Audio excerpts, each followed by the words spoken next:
I'm editing the Goodnight Rita episode 14, which is all about the Endless Eight. And I kind of just wanted to like hop on OBS and talk about it a little bit. I'm having this really cool secondary experience with this thing, which is really fun because it's happening in the edit. So I guess you can kind of have a look behind the curtains at how I'm doing this project. And also I can tell you about this kind of fun that I'm having, right? So this is my timeline. I use Final Cut Pro because I'm a little sissy girl and I don't like paying for Adobe.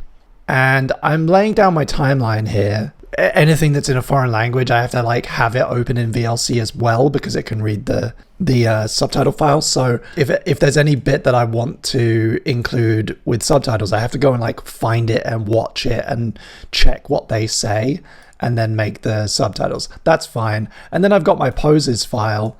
For anyone who's curious, it's so silly, but this is how I've been doing it, showing viewer angles. You'll see that all, I think, 45 of my poses for this series are gathered in a multicam file. That's how I've been doing it. It's basically a multi-angle clip in Final Cut. This is not what it was designed to do. They're just transparent PNGs, but it means that at a glance I can look at all of my poses on this screen and I can just go along and change, you know, I go along, I lay my audio down and then I lay down the poses file everywhere that I want to be standing. Just go through and I go like 1, 6, 10. It's great. It's still quite time consuming. But it's fun. But that's not what I wanted to tell you about. The thing is, I work in animation and I started putting these composite views in where I'm taking basically the same scene from, we're looking at all of the same scene from the Endless Eight back to back. And then I'm like scrubbing through, and like if you're an animation student, if you want to study filmmaking, this is like, I almost stopped and like re-recorded the whole video because this is what this channel is about for me. One of the like core things that I'm fascinated in, that I'm trying to express on this channel, is this idea that the same or similar stories can be told in loads of different ways, right? And what is a better example of that than literally the show that made the same episode 8 times in a row, and they animated it from scratch. This is something we talk about in the video, right? Every episode is animated freshly. Nothing is reused. They're all wearing like different clothes. There's different lighting, different color, different angles. They get really weird with it in like 5 and 6 particularly. Not many fans of this show are going to do what I'm doing here, which is like literally lay each episode down in a timeline and like look at them next to each other like this. But it's really cool. Like, not only do they use different angles, they're also like, which meant fans of the show just got this. You see, as it moves, they're like cutting at different times. There's a different rhythm for 2 whole months. And then later on in the video, this is the opening scene. These are literally the opening frames of every episode. So like most of them fade up. Some of them don't though. 4 and 8 don't fade up. They just cut. There's a lot of cloud. There's a lot of exterior of house. But then you've got these outliers. 3, 7, and 8 are like close-ups.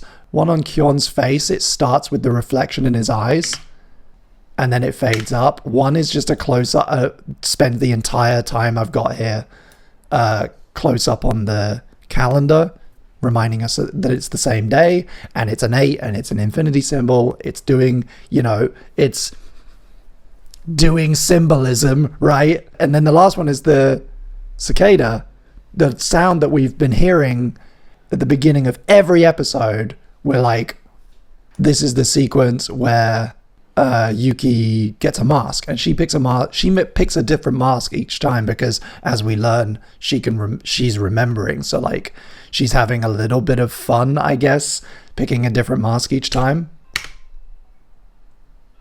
And if you drag them all out and just ignore my little guy, loads of different angles. Sometimes they spend a lot of time above, which makes you feel kind of like an observer, like it's very, this, I mean, the whole show, but particularly these episodes, feels very voyeuristic, and they do that a lot with like high angles looking down on our characters. But then if I scrub along, right, so this is I'm just going to scrub because it's easier. They bloom, they're wearing, you know, they mess with like gamma, and they do this bloom effect, and they do different contrasts, and oh, I've gone too far. Oh, one doesn't have this scene. One doesn't have this scene. Yeah, I was looking for it and it wasn't there. So 2, 3, 4, 5, 6, 7, 8. And this scene is in particular is really dramatic with like blues and teals, green. This one, you know, what's that? 2, 3, 4, 5, 6 is just like realistic color. It feels like neutral. And then others have lots of bloom and strange. Scrub that a bit further along. That's got like picking out this red tone really dramatically, and like doing a lot of really high contrast and blurring some of the shadow layers to create this kind of these gradients that are not consistent with the rest of the show. It's fascinating. I would not have had this experience. Basically, I wanted to share this because I wouldn't have had this experience if I hadn't been editing this video.